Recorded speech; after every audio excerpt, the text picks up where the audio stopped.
Woohoo! So, nandito tayo ngayon sa Bulacan, sa El Gato. Napapasumba tayo. Pero may tinitignan tayong Ford Fiesta. Napapasayaw ako, gusto ko sumayaw kasama nung nilamanang. Pero titignan muna natin itong Ford Fiesta dito. Ayan, binibili natin Ford Fiesta na 2014. Meron siyang stock A. So, tandaan nyo, pag stock A yung problema niyan, stuck na yung gear niyan. Sira na yung shift fork niyan dun sa loob. So, masarap bumili ng ganyan, ng blank canvas. Kasi ano yan, tawag dito, blank canvas. Kumbaga, makakapag all-in tayo sa repair. So, transaction. Maganda tong blank canvas natin. So, ang pinakaiba guys niyan, yan, nakita niyo yan. Sila ma'am, gusto na bilhin yung focus natin.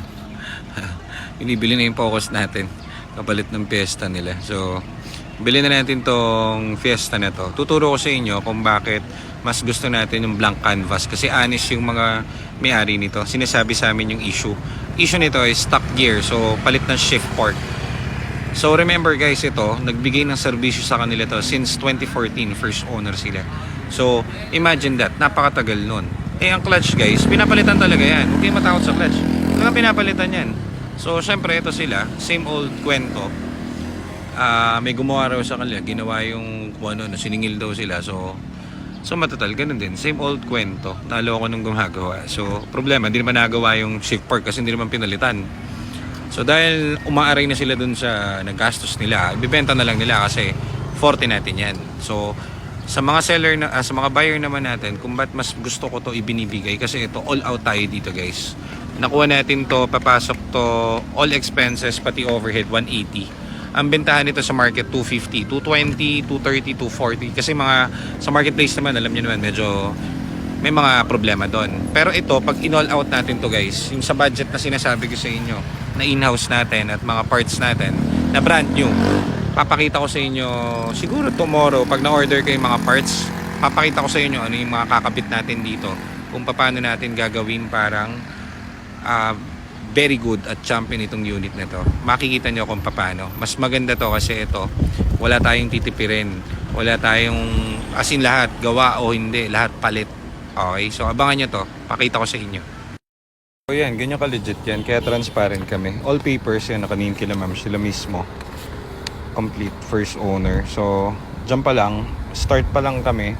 Legit na yan guys. So, kaya natin pinapakita yung mga ganyan kasi gusto natin, syempre, mabibili sa atin. Alam nila kung saan nanggaling yung unit nila. Okay? So, ito yung blue natin na makukuha. So, ito guys, umaandar to Kaso, for this unit kasi, may, ano ba to, Bulacan. So, ang problema nito is shift fork. So, kung shift fork ang problem nito, nakastock yung uno nito, mag-overheat lang yung tranny nito. Pwede naman natin ilaban to kasi papalitan na rin namin yung transmission nito.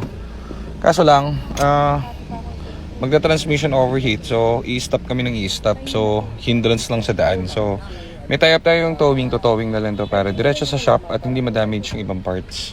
Okay, so ganoon. So, see you at the shop mamaya. Fiesta. Towing nito tapos diretso sa shop natin. So, uwi na muna tayo at maraming clients sa shop. So, yan ma'am. Thank you po. Thank you very much. So, yan kukuha na ng ating ka-tie-up na towing. Tandaan nyo, pwede yan iuwi. Kaso lang, ayaw natin. Dahil, baka madamay pa yung ibang parts niya. So, wag na. So, hintay ka na lang ng service dyan. Fiesta boy, alis na muna kami. Goodbye. See you at the shop.